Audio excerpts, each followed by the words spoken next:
Greetings, everyone. My name is Lynn Howard, and I'm a professional development specialist with the Florida Diagnostic and Learning Resources Systems. I want to thank you guys for joining me for this brief informational session focused on managing emotional mayhem. This session is specifically going to look at acknowledging and identifying parental response styles. I want to clarify that the resource that I'll be using for all of the content for today's session and presentation comes directly from Dr. Becky Bailey's Managing Emotional Mayhem, the 5 Steps for Self-Regulation. This is a conscious discipline publication if you're not familiar with conscious discipline. The page numbers will be cited at the lower right-hand corner of the slides for reference, but I definitely encourage you guys to find out more about conscious discipline. If you're not familiar, you can visit the Conscious Discipline website. The link is provided there, as well as if you're viewing this through the Adobe Connect space, you can use the active link pod at the bottom right-hand corner to access the Conscious Discipline website. I've also provided a graphic image of the text. That is the cover of the text directly below me with the little boy with tears in their eyes, or his eyes, managing emotional mayhem. So I will be referencing specifically the content and the material from this text as we move through. Understand, please, that we will not even come close to covering all of the content in this. My goal, and I'm going to kind of lay that out for you, some of my goals for this session, but my goal is to provide you with a little bit of background knowledge, a little bit of general information from kind of the first chapter on self-regulation from the text. And then the focus of our session will really be on the response styles that I kind of identified on that title slide, identifying and acknowledging our parental response styles. This is a text that I've done professional development on with educators, specifically early childhood educators, so pre-K and K staff.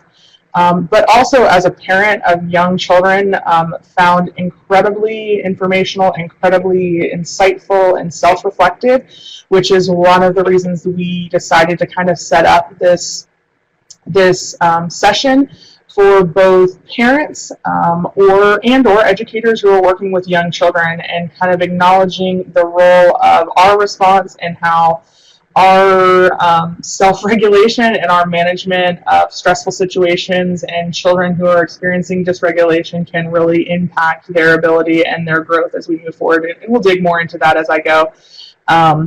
But I hope that you guys find this session as informational as I found the text. And if you're interested in more sessions like this, I'll explain to you guys how to request that with the session evaluation at the end of our time together.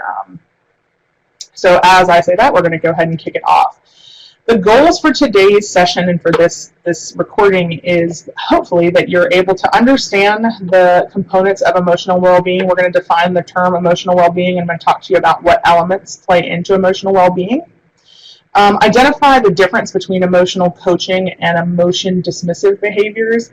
This is specifically going to relate back to our parental response styles and how we're hoping to do, and the goal of conscious discipline and the goal of this text really is to help us as the adults or the people in charge of young people, either as the parent or teacher, to provide emotional coaching to our children versus being emotionally dismissive.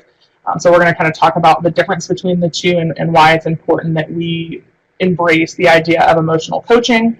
We'll also compare and contrast the difference between traditional discipline and kind of this conscious discipline model or this emotional coaching model, and some of the messages, underlying messages that traditional discipline has maybe relayed to us as we were growing up and potentially relaying to our children. I hope that we'll be able to, and you guys will be able to understand the connection between self-regulation and our emotional state. We'll talk a little bit about that. And then finally, the last chunk of our training, our session, is going to be where we name and characterize the 4 most common response styles that we see when it comes to dealing with children who are dysregulated. And we'll watch a little video and kind of see what some of those common response styles are, and I'll ask you guys to do some self-reflection, some really tough self-reflection about where you think that you might fall, and identifying those stages for me personally and from my experience working with this content and this material. Once we're able to identify our response style, we're typically more equipped to start making those adjustments and those changes to that, emotional coaching. So that, identifying it at first is really the first step.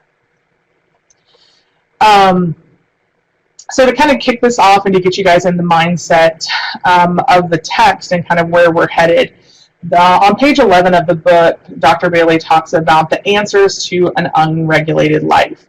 So basically, we're establishing that every conflict that we have as humans starts with an emotional upset. So to solve any problem, we must first manage the emotional upset, and then we can move into conflict resolution process that produces a win-win.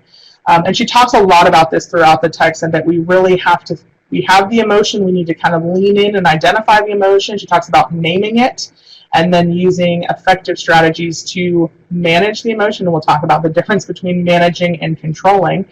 But we have to manage it first, and then once we have the feeling managed, we can move into a conflict resolution. We can move into, okay, now that I've had this feeling, what do I do now? How do I move forward? This is the definition of self-regulation that we'll be using for this session. I'll review it again in a couple slides, but self-regulation is basically the conscious and unconscious ability to regulate our thoughts, feelings, and actions in service of a goal. And essentially the goal is conflict resolution. Our goal is to overcome that emotional upset. We cannot avoid emotional upset. It's not a realistic goal to say that we're never going to be emotionally dysregulated, or we're never going to encounter things that make us upset or sad or angry. However, it's important that we are able to regulate ourselves once we encounter that. I apologize for that ringing in the background. So this is a quote that comes from page 12 that says, regulating our thoughts, feelings, and actions is different than attempting to control them. We cannot control our emotions any more than we can control the weather, and I love this analogy. However, we can manage our emotions, just as we have learned to bring an umbrella along when it's raining or a heavy coat when it's cold. So essentially what she says is kind of what I just said earlier, is we can't expect to never have dysregulation. There are going to be incidents in our lives where we are sad or angry or anxious or upset. And what we need to learn is, how do we cope with those feelings? What can we do when we encounter those emotions so that we can productively move forward within our social environment or our, whatever environment we're in? So the coaching method is what they really emphasize throughout the text. And the coaching method tells us that instead of dismissing children's upsetness, or children when they're upset, sending our children to time out, or giving them a reward, or removing a privilege, that we can respond to these moments in a way that transforms conflict into cooperation. She refers and talks a lot about how we need to change our lens or our mindset when it comes to dysregulation or children who are experiencing strong emotions, that these are now teachable moments. It requires us to coach children to change their internal emotional state first, and then we get to teach them a new behavioral skill. When we focus on the internal states first and the behavior second, we create an opportunity to use conflict as a tool for learning social and life skills. And this was a really big takeaway for me as a parent, but also I have seen it in the classroom. When we encounter a child or a young person who is dysregulated, it causes dysregulation in us. So I'll use my personal life as an example. I have 2 young boys, and getting them ready and up and out to the door so I can come to work and they can go to the school in the morning is always part of our daily task. And if my 4-year-old, I ask him to get his shoes on, and he's trying to get his shoes on and his socks on, and he can't get his socks on because he's still young and he's developing those fine motor skills, and he gets frustrated and he starts to throw a fit and stomp and storm and throw his shoe and say he's not putting his shoes on and he doesn't want to go to school. This can dysregulate me. This can cause a disruption in my day. And I have been guilty of dismissing his feelings, dismissing that behavior, either putting him in timeout for showing frustration, or telling him that he can't have XYZ until he does it, right? These are some of the traditional, and we'll talk about traditional disciplining styles that we've grown up with. This is how I was taught, and this is kind of the response. And we have to change our framing to say, okay, you've experienced this upsetness. I need to take a moment. I need to stop what I'm doing, and I need to teach you how to deal with frustration. So what can you do not just in this moment of frustration, but I want him, to be able to successfully deal with frustration as he moves and he grows and he moves into adulthood. So how can we start embracing those teachable moments?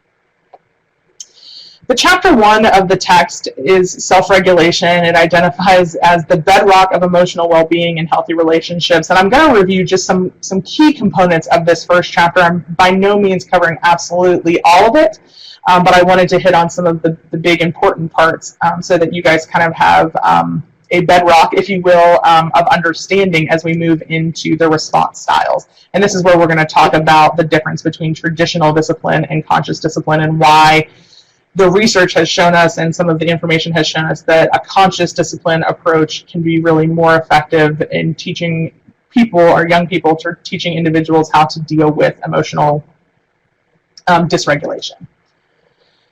So the term emotional well-being, I identified this was going to be one of our goals for you guys to understand what emotional well-being is. But emotional well-being is an umbrella term for emotional intelligence, or EQ, and social emotional learning, or SEL. It broadly describes an internal state of emotional health. The core features include being able to identify and understand one's own feelings, and we'll talk a lot about that. If you continue to go or look into the book, Dr. Bailey talks a lot about naming our feelings, kind of leaning into our feelings and understanding what those feelings mean.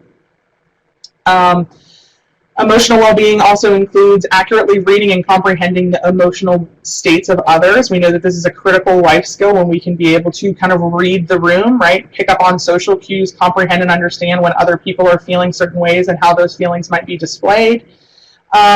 We need to be able to manage and express strong emotions in a constructive way. So sometimes emotions are very intense and very strong, and we need to know what to do when we encounter those. We must regulate our own behavior while also developing empathy for others, and establish and sustain relationships. And relationships really hinge on emotional well-being. That's a huge component of emotional well-being, is our ability to establish and sustain relationships. Kind of through these previously mentioned behaviors, the empathy and regulation of our own behaviors. So self-regulation, and again, this is the same definition as I had shared earlier, but self-regulation is the ability to regulate our thoughts, feelings, and actions, and it is an essential skill that allows us to put the pause between impulse and action. And this is really a big takeaway for me, and I share this in kind of some of my various trainings, the difference between a response and a reaction. I tell you the biggest difference between a response and a reaction is a response, when we respond, and we should always seek to respond, when we respond, that's the pause. We see a situation, we analyze the situation, we pause, we take a breath, and then we respond appropriately, as opposed to a reaction. Reactions tend to have less thinking involved, tend to be more immediate, but always not nearly as productive as a response, our planned response. Our goal is to move towards emotion coaching, which is the first term that you guys see here. Emotion coaching considers children's expression of emotion as an opportunity to validate their inner world and teach them about emotions, expression, and coping.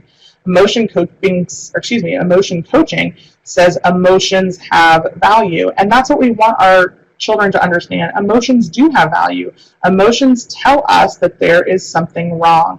When I feel anxiety or I feel sad, that is my world telling me there is something going on. Emotion dismissive responses from adults tend to be taught through family culture and life, but they tell us that emotions, and we'll talk about kind of all of what this kind of leads into, but it can tell us that emotions are sad, or our emotions are dangerous and that they can hurt us, that there is not value in emotions, and that we can't learn from our emotions. And those aren't the kind of messages that we want to be sending. So again, as a part of this first chapter, and I think some good groundwork for you guys to understand as we talk about the response styles, is learning the difference between traditional discipline and kind of the conscious discipline mindset, and why we really should strive to respond in a more conscious way. So traditional discipline tells us that it's possible to control others through environmental manipulations. Traditional discipline will say, we can we can punish an individual or we can remove a privilege, and through that we can gain control over others' behavior. Whereas conscious discipline tells us that controlling and changing ourselves is possible and has a huge impact on others that are around us. So again, this comes back to that personal reflection of our behaviors. Traditional discipline also tells us that rules govern behavior. So in our homes or in our classrooms, we have a set of rules, and those expectations and rules are what should keep people in line, keep those in that environment, doing as we expected. Whereas conscious discipline says that connectedness governs behavior. So it's not just that I have rules and procedures in place, it's that I have a relationship with the individuals who are to be governed by those rules. It's that connectedness that's really going to impact behavior and learning. And lastly, traditional discipline says that conflict is a disruption to learning process. So if you have an outburst, or the example I gave earlier of my kids getting ready in the morning, this conflict is a disruption, not necessarily in my home to learning, but it's a disruption to my day. And so it's not warranted, it's not something to be valued. Whereas conscious discipline says that conflict is an opportunity to teach skills. So when we encounter these problems, when we encounter these situations, we have an opportunity to teach productive coping mechanisms and real life skills. I'm going to tell you guys, this is going to be one of the harder slides if you're really doing some good self-reflections, because I know that when I read this, particularly this section of the text, this is from page 33, I had some moments, some kind of gut check moments, because I'm going to tell you a couple phrases, I'm going to talk to you guys about a couple things that traditional discipline has either explicitly or implicitly taught children, but also me as an adult. Someone who was taught probably or experienced a lot of traditional discipline, and who have also, regrettably, probably sent some of these messages to my children or some of the kids that I've worked with, just kind of because I didn't know.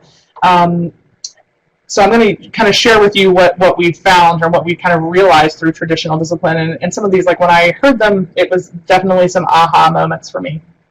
So the first one is that traditional discipline tells us that you're responsible for the feelings of others. Is that really a message that we want to be sending to our children? And some of the examples that she provides, and some of these, I'm telling you guys, these are things that have come out of my very own mouth. And so when I read them, I was kind of like, oh, that's not at all what I was trying to say. But in fact, it was. So an example would be, look how you made your brother feel.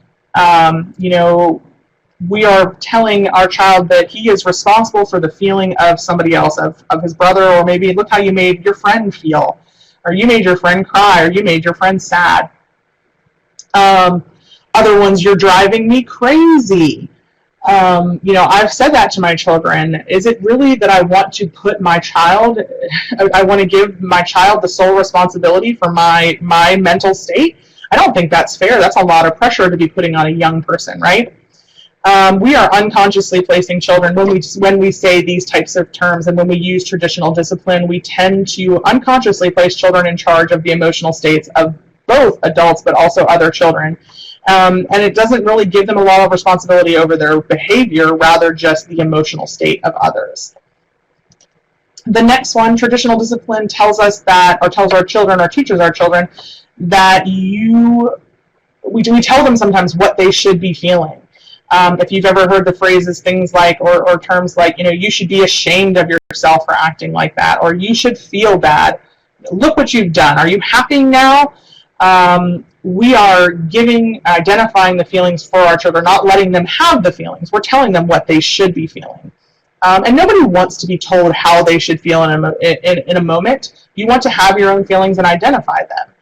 Telling children what to feel robs them of experiencing their own kind of internal feelings and guidance.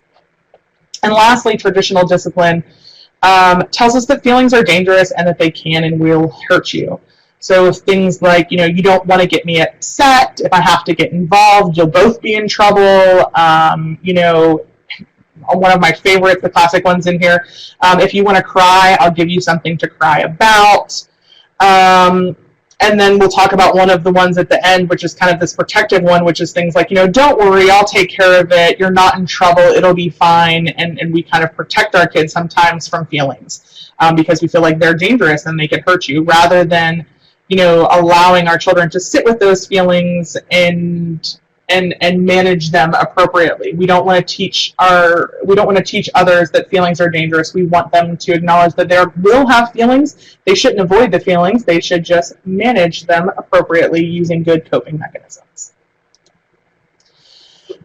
That contrast, conscious discipline. So conscious discipline focuses on two things, really. The first is what you offer to others, you strengthen within yourself. So Dr. Bailey talks a lot about, if you offer calmness in a situation, you strengthen your ability to be of service. Basically, as you teach children to manage their emotional states, you become more adept at managing your own emotional state. And I definitely think that was a huge takeaway for me when I worked through this book. The more that I reflected on it, the more I thought about the coaching, the better I became at identifying my own emotional states and kind of working through some of the same coping mechanisms or versions of coping mechanisms that they share in the text. The second part of conscious discipline, which is a huge part for me, was whoever you believe to be in charge of your feelings, you have placed in charge of you. So basically she talks about and gives the example of, if traffic makes you angry, then you've allowed traffic to become in charge of you. If children make you frustrated, then you've placed children in charge. If your significant other, and this was a big one, and I think about relationships and people I've seen in various relationships, but if your significant other makes you happy, then you've placed him or her in charge. So basically, if these other people and things are in power or have power and the responsibility to make things better or worse for you, you kind of become a victim of life. You become powerless to change, and you're just basically dependent on others for your happiness or your peace of mind. Can we choose to better use self-regulation and be in charge of our feelings? Can we reclaim that personal power and responsibility over ourselves and stop putting it off on others? And I think that for me, I guess the relationship one probably was something that I saw most significantly. And I think about, how did the people I've encountered who've really struggled with their independent, happiness and relying on others to keep them happy. Where did this come from? And I think it probably did come somewhat from that traditional discipline style, this idea that we are responsible for other people's feelings. If I'm unhappy, someone made me unhappy. And I need to be able to manage my unhappiness myself, cope with it, deal with it, and move forward and problem solve from it. So when we think about self-regulation, healthy self-regulation is related to the capacity to tolerate the sensation of distress that is accompanied by an unmet need. So if I go back to the example of that happiness and looking for it in others, when I feel unhappy or when I feel upset, how do I tolerate when I'm upset? What do I do when I become upset? If I can manage that appropriately, I can move out of that state of being, that sadness or, that upsetness, and I can become a problem solver so that I'm not upset any longer. The example that she talks about on page 41, Dr. Bailey says, if a child signals sadness, anger, or embarrassment, an attuned adult can pick up on this communication and coach a child through the discomfort to an integrated state. We want to get them back to that baseline. Children will learn that emotions are a bridge between problems and solutions, which is what we hope for. When children feel dysregulated, they can say, okay, this is a problem. How do I fix it? How do I move to a solution? Reducing the likelihood of that reactive, what I talked to you guys about, we don't ever want to be reactive, we want to be responsive, or impulsive response. The hitting, name calling, tantruming, all of those things. So that's kind of our baseline, our building block of understanding as we move into the awareness state. This comes from chapter 2 in the text, but it talks about our relationship with our emotions and how it affects the children in our lives. And this is really the awareness of the adults. Not so much the children that we're working with, but the adults.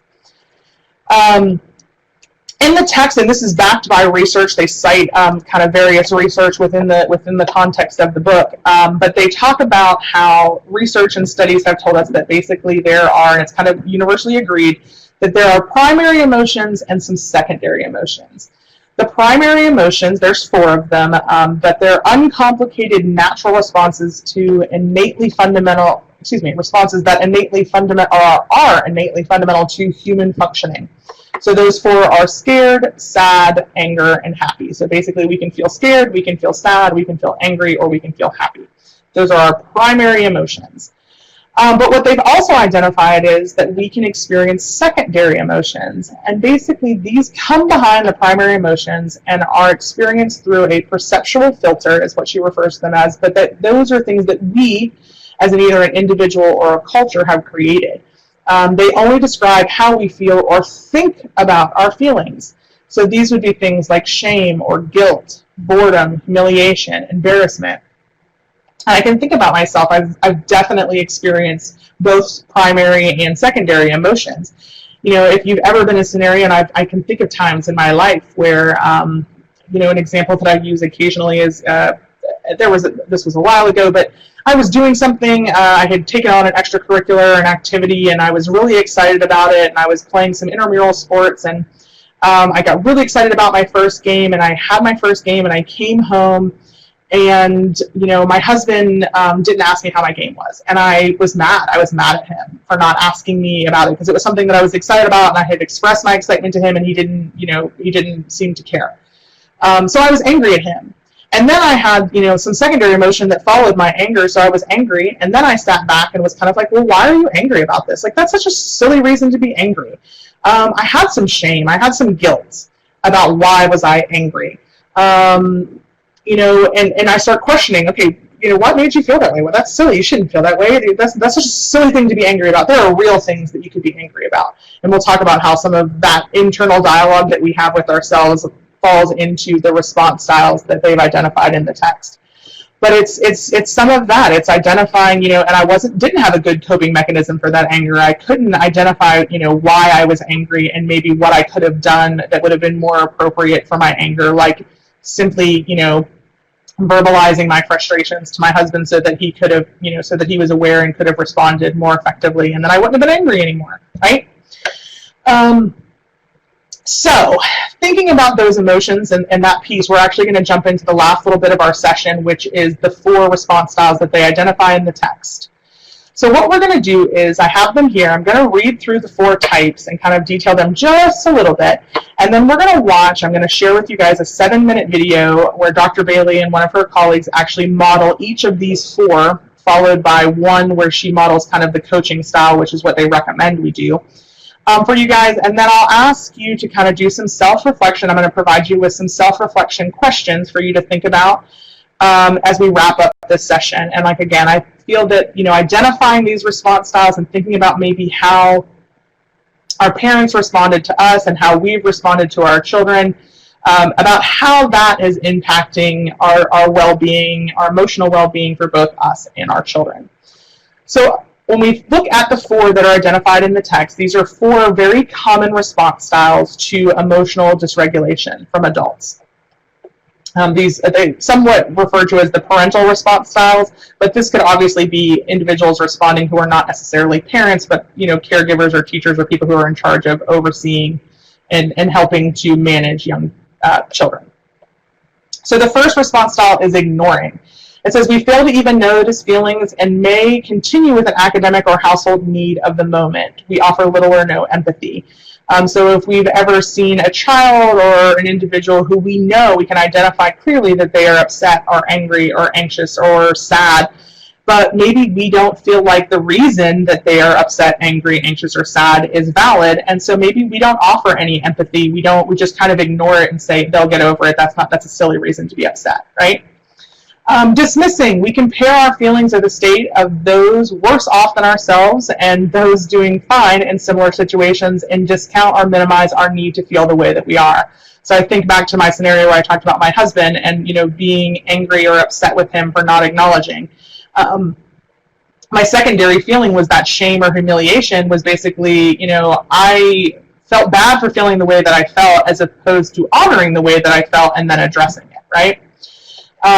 Punishing, we have an antagonistic relationship with our emotions, and we'll punish ourselves for what we are feeling. We in turn tend to punish children who show emotions in the classroom or at home as well. If you can't get it together, if you can't stop crying, X, Y, Z, and we give a consequence. And then finally is the fixing and saving. We tend to worry that our feelings are so strong that they will overwhelm us, and we will want to save our children from their discomfort as well. You guys probably have seen some of this. I know that there's been a lot of talk or stuff about, certain even generations of parents with helicopter parents or maybe lawnmower parents, people who try and protect their children from discomfort or challenges or conflict just because they don't want them to experience those things. And how, while it seems like that is a good idea at the time, how that doesn't help our young people develop those self-regulations and those coping skills for when they do encounter those types of issues down the road. All right, so I'm going to mute my microphone. I'm going to put on the 7-minute video of Dr. Bailey kind of exploring all 4 of these in addition to the coaching model. And then when it's over, I'm going to ask you guys some self-reflection questions, and that will be the end of our session. And I'll ask you guys to just, if you're able to complete a session evaluation, to give us some feedback about this and how you felt about it. So I'm going to mute my mic and pull up that video for you.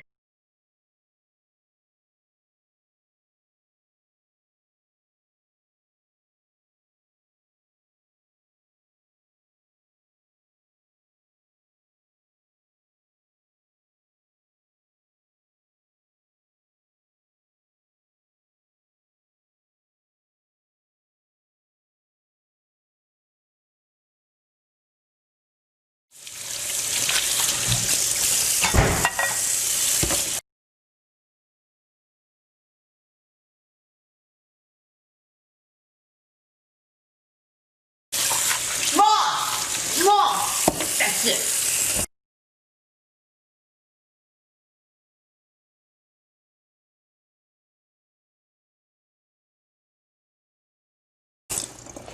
I hate my teacher. I hate my teacher. Yeah. You wouldn't believe what she did today. You would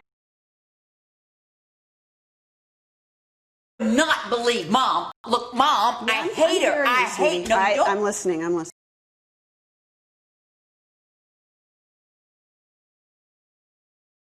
Everyone. She picks on everyone. Yeah. Everyone. Yeah. I'm listening, honey. You know what? Could you... you want to know what she did? What, honey? Do you want to... What about Marcus? Yeah. What about Marcus? Do you remember the other day? Marcus. Yeah, I remember Marcus. Here, take this. Why don't you just... Here, go ahead. Just start drawing.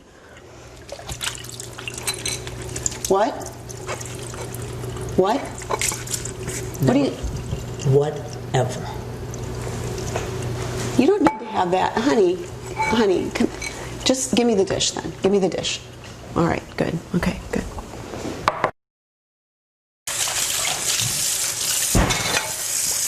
Mom, I hate my teacher. You do not come in here this way. You do not come in here yelling at me. What do you think you're doing? Hang that up right now. This is ridiculous. I've had it with your mouth. I have had it with your mouth. But Mom! You want me to do this again? No. You pick that up. You pick that up right now. You pick this up. Mom! I hate my teacher. I hate my teacher. I absolutely hate my teacher. You would not believe what she did to Marcus. You wouldn't believe what she did to me. You like your teacher. She's nice, honey. You like your teacher. Do you know what she did to Marcus? Do you care what nothing she did to do with Marcus? No, it doesn't matter what she did to Marcus, honey. You know, you were good at school. You're a good student, sweetie. You're a good student. You like her. And you're good at school. You're a nice person, sweetheart. You're a nice person. So you just have to remember that. Remember how you're a nice person and you like people. Yeah, you do. Yeah. You want a little snack? You want me to get you a snack? Let's just let's just have, let me see, I'm sure I've got some ice cream in the fridge. How about that? Okay. Yeah. Here you go, sweetie. Here, just, you know what, I'll just get you a spoon. Here you go. Enjoy. Yeah. Can I have the whole thing? Oh, of course. Yeah. It's better now, isn't it? It feels better now, doesn't it? Yeah.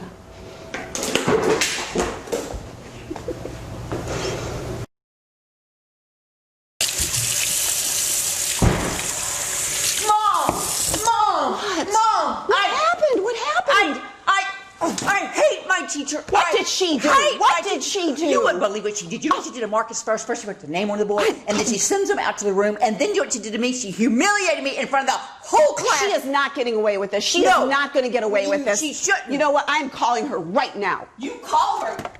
Can you get her? Mom, do something. She was horrible. You know what she said to me? She said, I was stupid.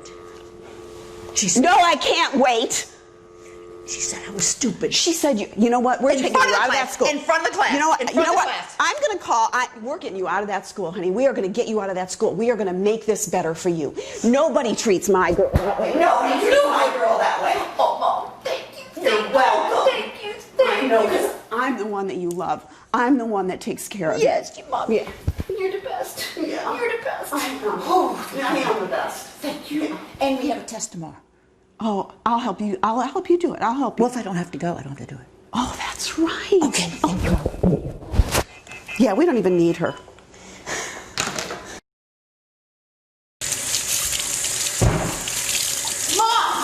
Mom, you wouldn't believe it. I hate my teacher. I hate my teacher. You would not believe what she did to me today. You wouldn't believe what she did to Marcus. Yes, and you're going to tell me. Take a deep breath. But Mom, okay. Yeah. Mom, okay. But I got to tell you. Yeah. Okay. She calls us up in front of the school. Yeah. Right up at the front of the board. And she has us do these problems. Marcus goes up first. You know, of course, everybody laughs. They're always laughing at Marcus. So they walk up there. He laughed. And I'm like, I'm not going. I put my head down. You know what she did? She called on me. Anyway, she calls on me. I go up there. I work the problem. Yeah. And right in front of everybody, she says, well, you didn't get it right. Oh. You're not working hard enough. Yeah. You're. And you were hoping she would really understand how hard that was for you. You were hoping that she would understand that you were really taking a risk to go up there. Yeah. I mean, that was scary to walk up in front of everybody. It is scary. And you to know, walk math up isn't into my everybody. strong thing. Yeah. And it would have been so much more helpful if she had been able to really give you that encouragement, that confidence. And yet, you did handle it. Yeah, I did. Yeah, you did handle it. You got through it. You know, and nobody laughed. At least Marcus. Okay. Yeah. So, We'll work on that too. We'll work on how you might be helpful to Marcus too. Right now, what might be helpful to you? What might be helpful to you right now, and then we'll work on what might be helpful to you the next time she calls on you and you don't know what to do. Okay, so right now I just kind of want to go outside and walk around a little bit. Okay, yeah, because but that's I do one of the need ways. help with math. Because you know what? I'm feeling your hands, and I can feel that you're really tense. Yeah. You're still frustrated. You're still feeling frustrated. So take a walk outside. We'll work on the math.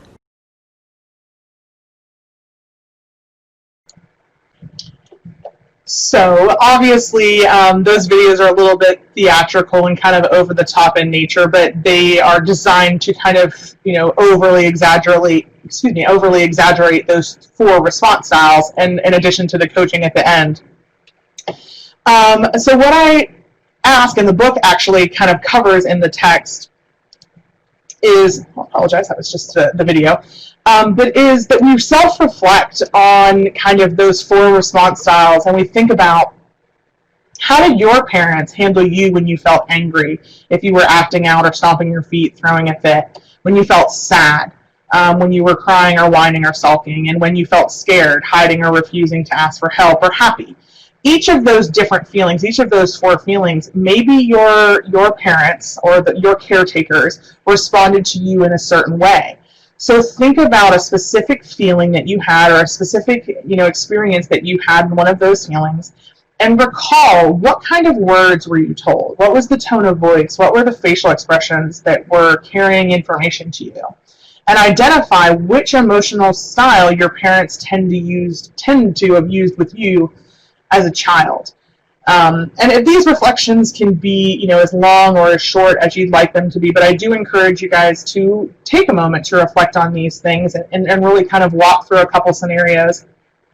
If you need to pause the recording, you can pause the recording and do this. You can also go back and review the slides that will be available to you through the links, either in the bottom corner where it says emotional response and breathing resources. I put that in the resource folder. And I'll also be sharing that out to you guys, so you can always come back and kind of review and think about these, and then look back to the 4 response styles. But I encourage you to take a moment to reflect on how your parents handled you, or your caretakers responded to you. And do that for a little bit, thinking about those 4 response styles. And then the text, and these are all coming kind of from the text on pages 62 through 64, but then it asks us to think about present day. When you've experienced each of these emotions as adults, what do you tend to say to yourself? Either consciously out loud or not. When things don't go your way, have you had a loss at your job? If you get a raise, or all kind of various situations when you felt anxious or scared or happy or sad. Think about the words that you say in your head and the tone of voice you tend to use with yourself. This was a really big one for me. I am somebody who has, I think, a lot of internal dialogue, and when I really reflected on how do I talk to myself, how do I respond to my own feelings? And the example I go back to, that my husband and I was angry, and then I felt guilty and ashamed, and it was because I couldn't deal with that anger. I wasn't responding to that anger in an appropriate way, right? So identify which emotional style that you find yourself using with yourself when you become dysregulated or upset by something. And then the final piece of reflection is, think about a recent encounter that you've had with a child when he or she was experiencing each of the core emotions: anger, scared, sad, and happiness. And how do you respond to the child when they were acting out? What did you do? Recall the words that you said and the tone of voice that you use, and identify the emotional state that you're using. Once you're able to kind of see, and you might start seeing a trend with certain emotions, you might respond one way versus other emotions, you might respond another way. So maybe if you encounter somebody who's feeling scared, we become the fixer, and we manage that. But as opposed to I think a lot of times people who experience anger, we tend to be we punish anger. I think most traditionally we punish or respond to anger. So thinking about those response styles and how we're interacting, and if we can get closer to that coaching model. And I know that you've got kind of limited exposure to that coaching model, and those 5 steps for self-regulation based on just this session alone, if you're not familiar with the context. And we hope to provide you some additional sessions that'll dig deeper into this resource, because it is such a powerful one. But like I said, I think that first step of just acknowledging where we're at, acknowledging our response styles and the impacts of those response styles to the young people that we work with or our children is really impactful. The last thing that I ask as we wrap up this session is for you guys to take or complete an evaluation on this session. If you're using the Adobe Connect space, you can click on the session evaluation button and then click Browse To. It will take you to a Google form to fill out. If you're viewing this on YouTube, there should be a link attached in the bottom where you can complete the session evaluation. We really love that feedback and use that to kind of track where this has gone and what more information that we could be providing that would be useful to you all. My contact information is located on that first slide. My email address is Howard, HOWARDA, @leonschools.net. You're welcome to shoot me an email and ask for any additional information that you need or more on managing emotional mayhem in this resource. I hope that you found this session valuable. I hope that it prompts some positive self-reflection and maybe those first couple steps to better emotional coaching for the young people that